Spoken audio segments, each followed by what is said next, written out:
Lezione 1. Influenze anglosassoni. Ehi Anna, sapevi che molte delle parole comuni che usiamo per parti del corpo, numeri e animali sono in realtà di origine anglosassone? Oh, è davvero interessante. Non me ne ero reso conto. Puoi darmi qualche esempio? Assolutamente. Prendi le parti del corpo. Parole come mano, piede, testa, occhio, orecchio, naso sono tutte anglosassoni. Wow, hai ragione. Sono parole fondamentali, ma hanno radici anglosassoni. Esattamente. E per quanto riguarda i numeri, anche le parole 1, 2, 3, 4, 5 sono tutte anglosassoni. È così affascinante. Ho sempre pensato che quelle fossero parole inglesi generiche, ma hanno una storia più profonda. Decisamente. E lo stesso vale per molti dei nostri nomi di animali di base. Cane, gatto, pecora, mucca, cavallo e così via. Incredibile. Ciò dimostra davvero quanto siano stati influenti gli anglosassoni nel plasmare la lingua inglese che usiamo oggi. Assolutamente. Queste parole anglosassoni sono gli elementi costitutivi del nostro vocabolario quotidiano. Questo è un ottimo punto. Costituiscono il nucleo del linguaggio su cui facciamo affidamento quotidianamente. Esattamente. È sorprendente come queste antiche radici siano ancora così diffuse, anche secoli dopo. Lo è davvero. Mi fa apprezzare la ricchezza e l'evoluzione della lingua inglese. Decisamente. È bello pensare a come queste parole hanno resistito alla prova del tempo. Assolutamente. È uno sguardo affascinante sulle origini delle parole che usiamo senza nemmeno rendercene conto. Non potrei essere più d'accordo. Va bene, dovrò stupire i miei amici con questa nuova conoscenza anglosassone. Ah, sì, lascia perdere quei fatti divertenti e le curiosità linguistiche. Sono sicuro che saranno incuriositi quanto me. Di sicuro. Grazie per averne parlato, Anna. È stata una conversazione davvero illuminante. Piacere mio. Adoro immergermi nella storia e nell'evoluzione del linguaggio. È infinitamente affascinante. Assolutamente. Va bene, vado ad esplorare altre influenze anglosassoni. Ci vediamo dopo.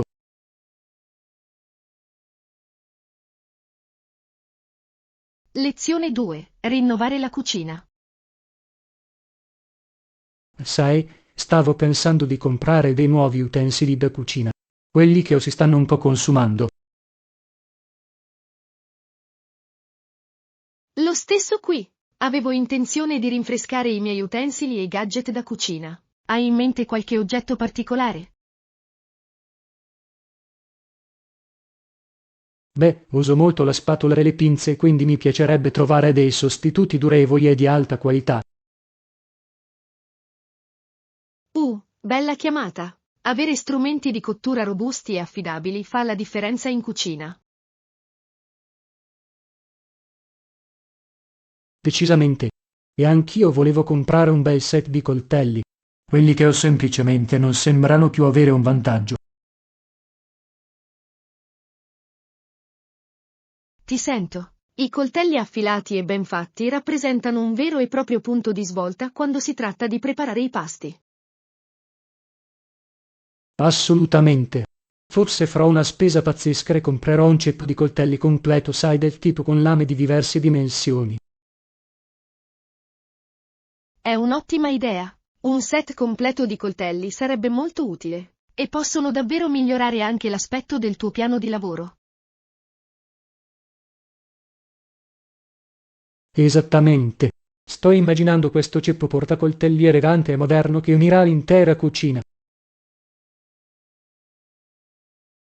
Lo adoro. E sai, già che ci siamo, stavo pensando di procurarmi un nuovo set di pentole e padelle. Oh, buon punto. Aggiornare le pentole potrebbe fare una grande differenza. Hai in mente qualche stile o materiale specifico?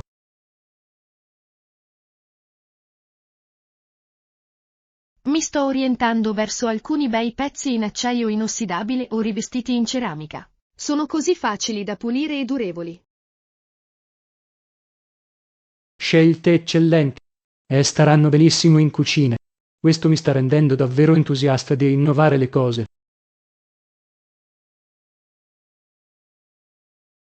Anche io. Sarà così soddisfacente avere un set fresco e coordinato di utensili da cucina di alta qualità. Assolutamente. Posso già immaginare quanto più efficiente ed elegante sarà il mio spazio cucina. Lo stesso qui. Va bene. Iniziamo a fare un elenco e a pianificare l'aggiornamento della nostra cucina. Sarà fantastico. Sembra un piano. Non vedo l'ora di fare shopping e trasformare il mio spazio di lavoro culinario. Sarà fantastico.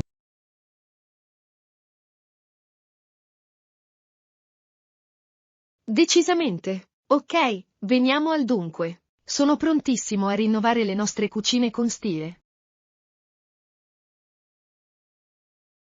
Fantastico, facciamolo. Lezione 3. Personaggi accattivanti. Anna, hai mai letto La vita sul Mississippi di Mark Twain? I personaggi di quel libro sono così raffascinanti proprio come quelli per cui è conosciuto. No, non l'ho letto, ma sono un grande fan della scrittura di Twain. I suoi personaggi sembrano sempre saltare fuori dalla pagina, vero? Decisamente. Il libro è pieno di personalità vivide e straordinarie, dagli astuti piloti fluviali agli eccentrici cittadini.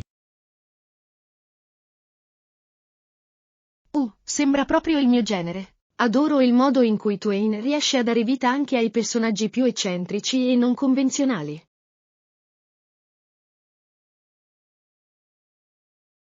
Esattamente. Ha davvero un talento nel creare questi individui memorabili e multidimensionali che restano impressi in te. Assolutamente. I suoi personaggi sembrano sempre così autentici, anche quando sono un po' scandalosi o non convenzionali. Totalmente. E il modo in cui intreccia le loro storie è semplicemente accattivante. Ottieni tutto questo arazzo di vite e prospettive diverse. Posso immaginare. Questa è una delle cose che ammiro di più della scrittura di Twain, la sua capacità di dipingere un mondo così ricco e strutturato. Decisamente. E i personaggi di Life on the Mississippi non fanno eccezione. Ci sono così tante personalità affascinanti da scoprire.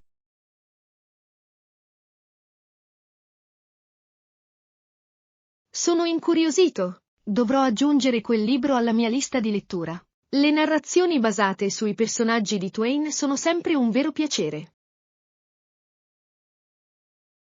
Concordato. I suoi personaggi sembrano così reali e riconoscibili, anche quando sono più grandi della vita. Fa parte di ciò che rende le sue storie così avvincenti. Assolutamente. Adoro il modo in cui riesce a creare questi individui complessi e sfaccettati che portano avanti davvero la narrazione. Esattamente. Lo sviluppo del suo personaggio è di primo ordine. Va bene, ora sono ancora più entusiasta di tuffarmi io stesso in La vita sul Mississippi. Lo stesso qui. Questa conversazione mi fa venire voglia di scoprire tutte le personalità affascinanti che Twain ha intrecciato in quella storia.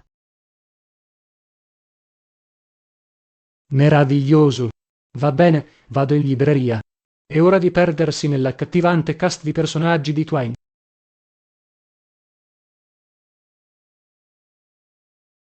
Godere. Non vedo l'ora di sapere tutto sugli individui pittoreschi che incontrerai. Buona lettura. Lo farò, grazie Anna. Va bene, l'avventura ti aspetta. Lezione 4. Hobby unici. Sai, stavo giusto leggendo di tutte queste persone affascinanti che hanno hobby davvero insoliti. Sembra intrigante. Che tipo di hobby unici stavi imparando? Bene, ci sono alcune persone che sono avidi collezionisti, ad esempio collezionano monete rare, orologi antichi o giocattoli vintage. È così interessante. Posso immaginare quanto debba essere gratificante rintracciare quegli oggetti unici e unici nel loro genere. Decisamente. E poi ci sono persone che si dedicano davvero a hobby più pratici e creativi, come la soffiatura del vetro, la lavorazione della ceramica o il fabbro. Wow, sembrano abilità davvero impressionanti e complesse da sviluppare. Ammiro chiunque abbia la pazienza e la dedizione per questo. Assolutamente. E i risultati finali sono spesso semplicemente sbalorditivi. Questi pezzi unici e meravigliosamente realizzati. Posso solo immaginare. Deve essere così soddisfacente creare qualcosa di tangibile con le tue stesse mani. Hai capito bene. E ci sono anche persone che praticano attività fisiche più insolite come il parkour, il monociclo o lo yo-yo competitivo.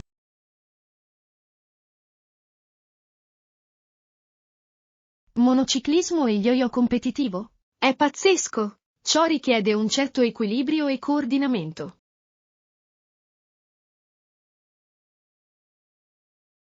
Non sto scherzando. Il livello di abilità e atletismo in questi hobby è davvero notevole. Sono d'accordo. Ciò dimostra semplicemente quanto possano essere diversi e fantasiosi gli interessi delle persone. Esattamente. È sorprendente il modo unico in cui le persone trovano per esprimersi e perseguire le proprie passioni. Decisamente. Adoro conoscere questo tipo di hobby inaspettati. Espande davvero la tua prospettiva. Di sicuro. Mi fa venir voglia di provare qualcosa di nuovo e di uscire un po' dalla mia zona di comfort. Ti sento. Forse potremmo anche esplorare insieme uno di quegli hobby unici. Potrebbe essere un'avventura divertente. Sono così giù per questo. Va bene, iniziamo a fare un brainstorming. Che tipo di hobby insolito dovremmo affrontare? Che ne dici della soffiatura del vetro? Sembra che sarebbe sia impegnativo che incredibilmente gratificante. Oh, mi piace l'idea.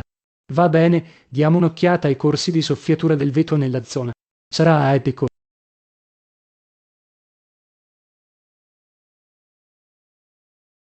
Decisamente. Posso già immaginare i pezzi meravigliosi e unici che creeremo. Sarà fantastico.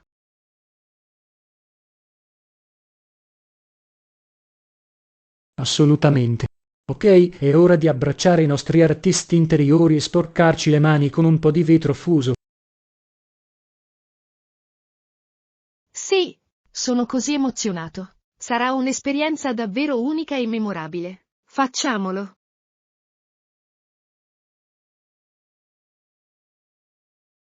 Fantastico, facciamolo accadere.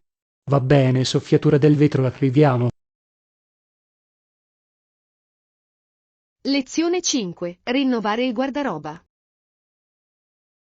Esattamente. Ora parliamo di come organizzare i vestiti che decidi di tenere dopo aver ripulito l'armadio.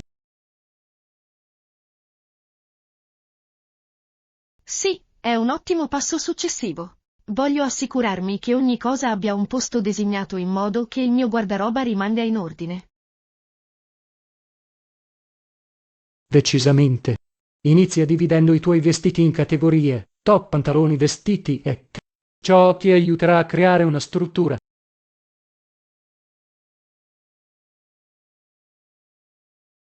Buona chiamata.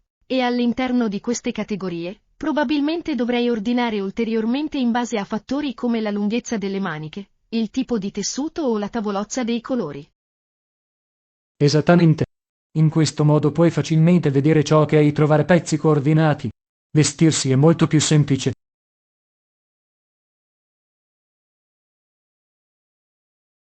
Assolutamente. Sto anche pensando di investire in alcuni simpatici organizzatori, magari degli scaffali, dei cassetti o anche un sistema di aste appendiabiti.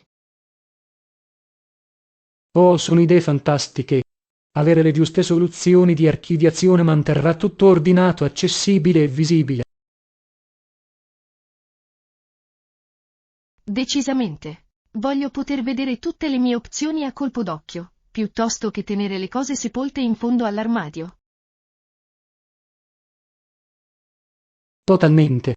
Forse potremmo anche etichettare le diverse sezioni come camicette, cardigan e jeans. Ciò aggiunge un ulteriore livello di organizzazione.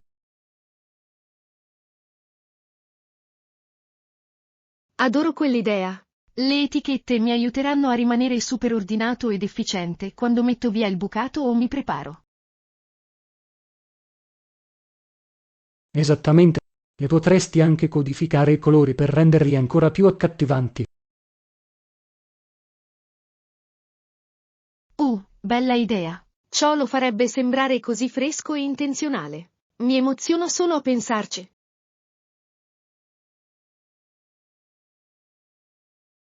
Anche io. Va bene, facciamo una lista della spesa. Scaffali, divisori, magari delle belle grucce. Tutto ciò di cui abbiamo bisogno per rinnovare quell'armadio. Suona bene. Sarà così soddisfacente trasformare il mio guardaroba in un'oasi organizzata.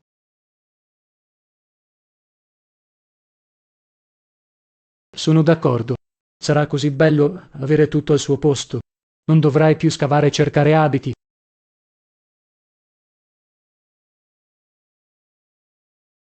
Esattamente. Non vedo l'ora di potermi preparare velocemente e facilmente, con un aspetto lucido e coeso ogni volta. Decisamente. Va bene, arriviamo al dunque. È ora di trasformare questo armadio in un rifugio snello e alla moda. Sì, facciamolo. Sono entusiasta di organizzarmi e massimizzare davvero il potenziale del mio guardaroba. Fantastico, sarà fantastico. Va bene, avanti con un armadio ordinato ed elegante. Lezione 6. I vantaggi e le insidie della fama. Ehi Anna, ti sei mai chiesta come sarebbe essere famosa come una star del cinema o un musicista famoso? È un pensiero interessante. Suppongo che potrebbero esserci vantaggi e insidie in questo tipo di stile di vita di alto profilo. Esattamente. Da un lato, deve essere fantastico avere così tanti fan adoranti ed essere sempre sotto i riflettori. È vero, ma allo stesso tempo immagino che possa essere estenuante non avere mai privacy o anonimato. Buon punto. Scommetto che sarebbe terribile essere riconosciuto ovunque tu vada e non avere mai un momento di pace. Assolutamente. E pensa alla pressione di dover apparire sempre perfetta ed essere attiva davanti alle telecamere. Oh, sì, sarebbe davvero stressante. Immagino che la vita di una persona famosa non sia tutta sfarzo e glamour, eh? Sicuramente no. Probabilmente ci sono molti aspetti negativi che la persona media non considera nemmeno. Immagina di essere un politico famoso o un leader mondiale. Dovresti essere così cauto e attento con ogni parola e azione. Oh mio Dio, sì, l'esame accurato e la critica pubblica devono essere incredibilmente faticosi. Non sto scherzando. È quasi come se dovessi rinunciare a gran parte della tua privacy e libertà personale.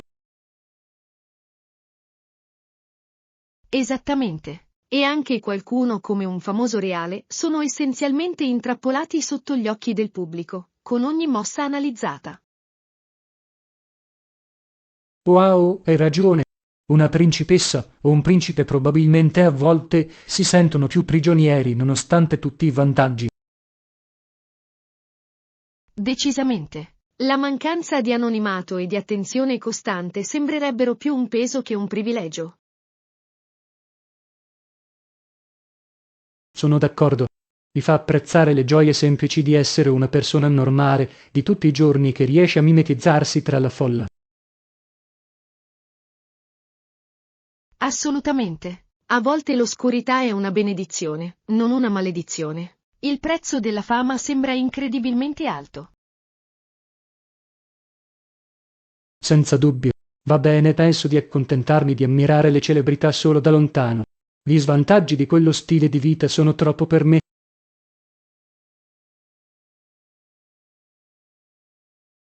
Ah, anche qui. Sfrutterò la mia esistenza pacifica e di basso profilo ogni giorno rispetto alle prove della fama e della fortuna.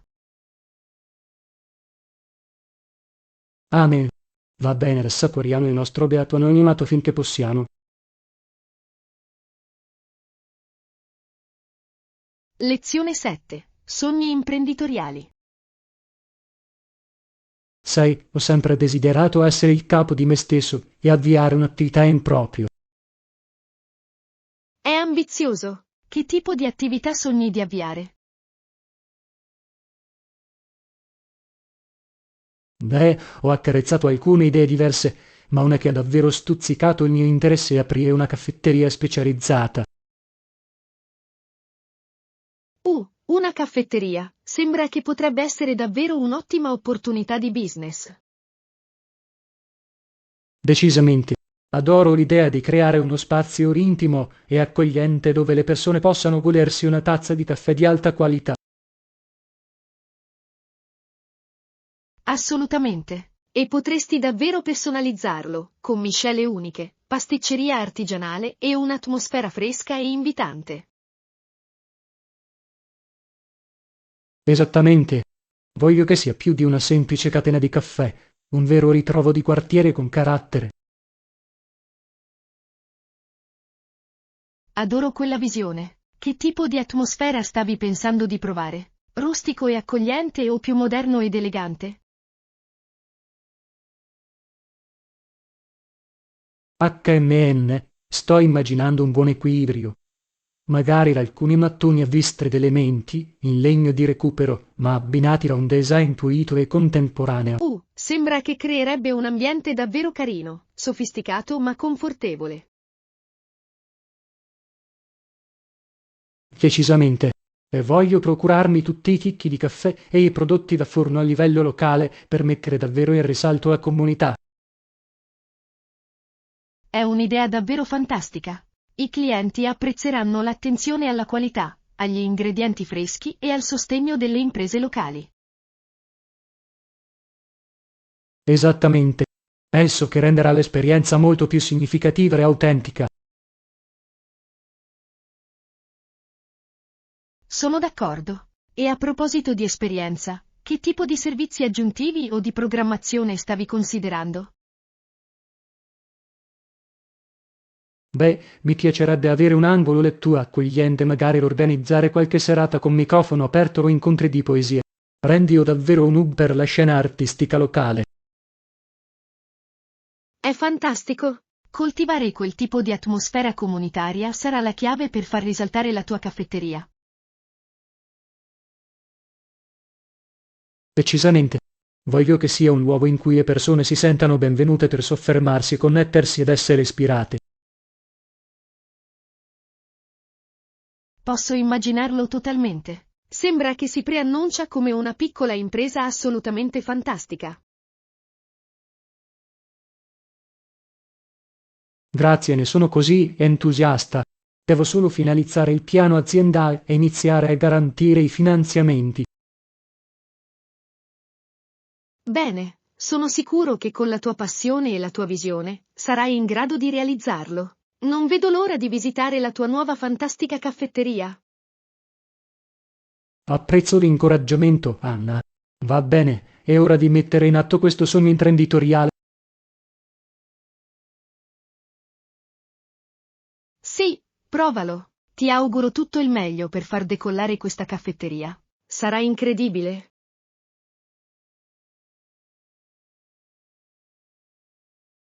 Grazie mille. Va bene, facciamolo. Lezione 8. Suddivisione equa dei beni. Ehi Anna, in realtà stavo pensando a una divisione 50-50 per garantire l'equità nella divisione dei nostri beni. Sembra un approccio ragionevole. La distribuzione equa sembra la strada più equa da percorrere. Decisamente. Voglio assicurarmi che tutto sia suddiviso nel modo più equo e trasparente possibile. Assolutamente. Una divisione 50-50 elimina le congetture e garantisce che nessuno di noi si senta imbrogliato. Esattamente. Ed è il modo più semplice e diretto per dividere a metà le nostre risorse combinate. Sono d'accordo. Non c'è bisogno di impantanarsi in trattative complicate o divisioni irregolari. Precisamente. Una divisione netta ed equa è il modo migliore per mantenere uno spirito di cooperazione e buona volontà. Non potrei essere più d'accordo. È l'approccio più equo, indipendentemente dalle specificità delle nostre partecipazioni individuali. Decisamente. In questo modo ognuno di noi se ne andrà con esattamente la metà del nostro patrimonio netto e delle nostre proprietà combinate. Esatto, nessuno può affermare che l'altro abbia avuto una fetta più grande della torta. Una divisione 50-50 è la soluzione più giusta. Esattamente. Elimina qualsiasi potenziale di disaccordo o risentimento su tutta la linea. Totalmente. E costituisce un chiaro precedente su come gestiremo la divisione delle risorse in futuro. Precisamente. Mantenere le cose semplici e divise equamente è il modo migliore per garantire una separazione fluida e amichevole. Sono d'accordo con tutto il cuore. Una divisione 50-50 delle nostre attività combinate è il percorso più prudente ed equo da seguire. Meraviglioso, sono felice che siamo sulla stessa lunghezza d'onda su questo argomento. È il modo migliore per proteggere entrambi i nostri interessi. Assolutamente. Va bene. Iniziamo a documentare i dettagli in modo da poter finalizzare questa suddivisione delle risorse 50-50. Suona bene. Apprezzo che tu collabori con me per gestire la situazione in modo equo e collaborativo. Naturalmente, Giovanni. La comunicazione aperta e l'impegno per l'equità sono fondamentali. Ok, cominciamo. Ottimo, facciamo. Questo piano 50-50 è la strada da percorrere. Sono fiducioso che servirà bene a entrambi.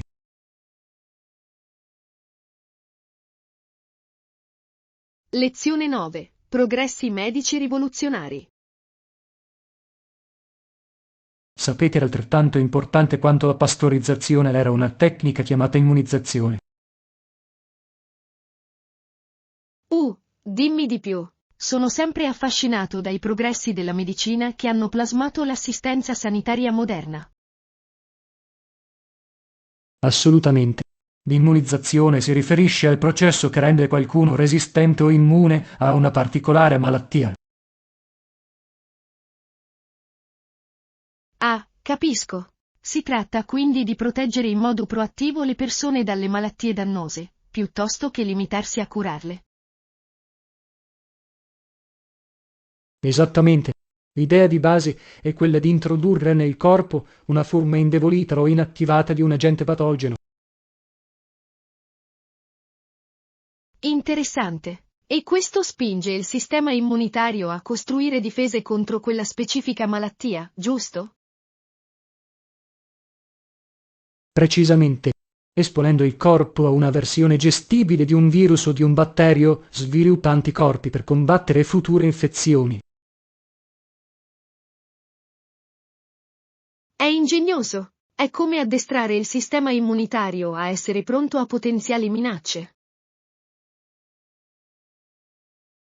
Assolutamente. L'immunizzazione ha rappresentato un vero punto di svolta nella storia della salute pubblica e della prevenzione delle malattie. Posso immaginare. Quali sono alcuni dei vaccini chiave o delle scoperte sull'immunizzazione che risaltano? Ebbene, uno dei più famosi è il vaccino contro il vaiolo, sviluppato da Edward Jenner alla fine del XVIII secolo. Ah sì, il vaccino contro il vaiolo. È stato un momento cruciale per debellare quella malattia devastante, non è vero? Decisamente. La scoperta di Jenner ha gettato le basi per i moderni programmi di vaccinazione che hanno salvato milioni di vite. È incredibile. E so che altre importanti scoperte includono cose come il vaccino antipolio e il vaccino MMR, giusto? Esattamente. Il vaccino antipolio sviluppato da Jonas Salk è stato trasformativo nell'eliminare virtualmente quella malattia paralizzante.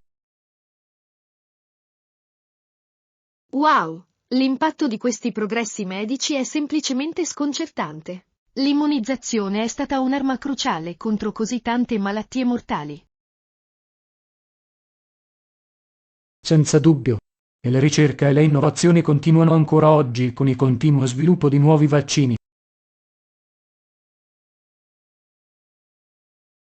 È così emozionante. L'immunizzazione è stata davvero una delle conquiste di maggior impatto sulla salute pubblica della storia. Assolutamente. È sorprendente pensare fino a che punto siamo arrivati nella nostra capacità di proteggere in modo proattivo le persone dalle malattie. Sono d'accordo. L'immunizzazione è un esempio profondo di come la scienza e la medicina possano migliorare notevolmente la qualità della vita. Decisamente. Va bene, mi sento ispirato a saperne di più sull'incredibile storia e sui continui progressi della vaccinazione.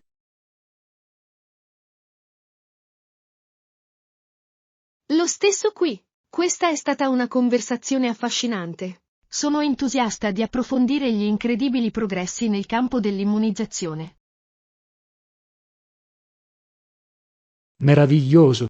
Va bene, continuiamo a esplorare queste scoperte evoluzionarie nella scienza medica.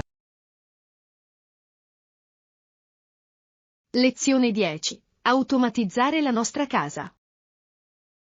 Ehi Anna, di quanti sensori e telecamere pensi che avremo bisogno per il nostro progetto di domotica? Bella domanda. Direi che dipende davvero dalle dimensioni della nostra casa e dalle caratteristiche specifiche che vogliamo incorporare. Questo è un punto giusto. Pensavo che vorremmo almeno qualche sensore d'ingresso, rilevatore di movimento e magari qualche telecamera di sicurezza intelligente. Decisamente. E non dimenticare cose come i sensori di temperatura e umidità per controllare il sistema HVAC. Oh giusto, bella chiamata. Avremo bisogno di questo tipo di monitoraggio ambientale per ottimizzare l'efficienza energetica. Esattamente. E forse alcuni sensori di illuminazione intelligenti per rilevare quando le stanze sono occupate e regolare l'illuminazione di conseguenza. Ottima idea. Ciò ci aiuterà a evitare sprechi di energia e creerà allo stesso tempo un ambiente confortevole e conveniente. Assolutamente. La chiave è trovare il giusto equilibrio tra sensori e telecamere per darci piena visibilità e controllo sulla nostra casa. Totalmente d'accordo. Vogliamo un monitoraggio e un'automazione completi, ma non così tanto da sembrare invadenti, sai. Decisamente. Si tratta di trovare il punto giusto tra funzionalità e mantenimento della nostra privacy. Decisamente. Forse iniziamo con gli elementi essenziali: sicurezza, clima e illuminazione, e poi proseguiamo da lì.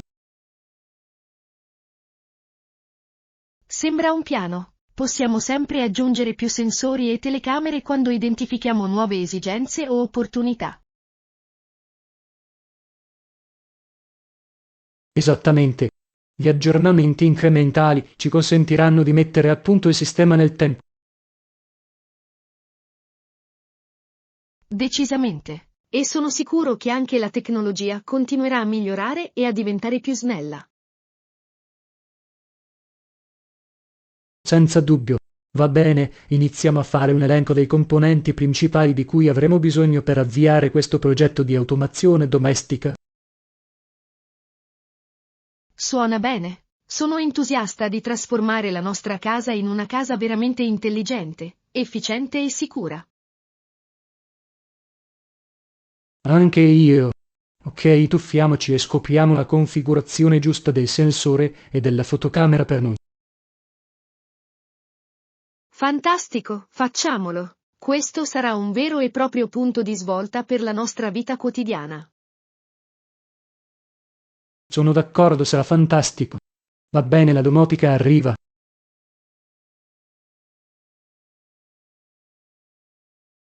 Lezione 11. Chiarire l'aria. Ehi Anna, sta diventando un po' soffocante qui. Dovremmo aprire una finestra o accendere il ventilatore. Sono d'accordo che l'aria sembra un po' viziata. Proviamo prima ad accendere il sistema di ventilazione e vediamo se aiuta. Buona chiamata. Sedersi in una stanza soffocante può essere davvero scomodo, soprattutto in una giornata calda come quella di oggi.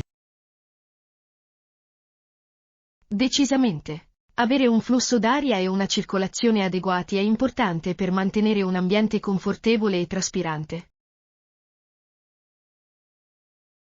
Assolutamente. Mi spiacerebbe che fossimo affaticati o con la testa chiusa a causa della scarsa ventilazione. Anche io. Una corretta circolazione dell'aria è fondamentale per mantenere lo spazio fresco e rinvigorente. Concordato. Speriamo che il sistema di ventilazione entri in funzione e inizi a spostare l'aria stagnante. Sì, incrociamo le dita. La qualità dell'aria e il controllo della temperatura sono fondamentali per la produttività e il benessere. Non potrei essere più d'accordo. Non c'è niente di peggio che restare chiusi in una stanza calda e affosa. Può davvero consumare la tua energia. Esattamente. Una corretta ventilazione aiuta a mantenere il giusto equilibrio tra temperatura, umidità e livelli di ossigeno. Decisamente.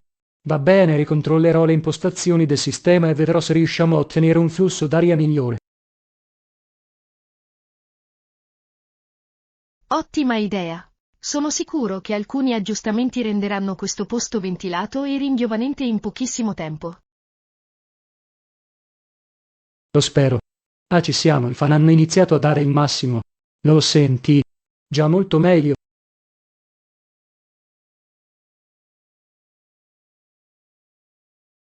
Ah sì, sento la differenza. L'aria comincia già a sembrare più leggera e rinfrescante. Eccellente. Crisi scongiurata. La ventilazione fa davvero la differenza nel mantenere un ambiente confortevole e produttivo.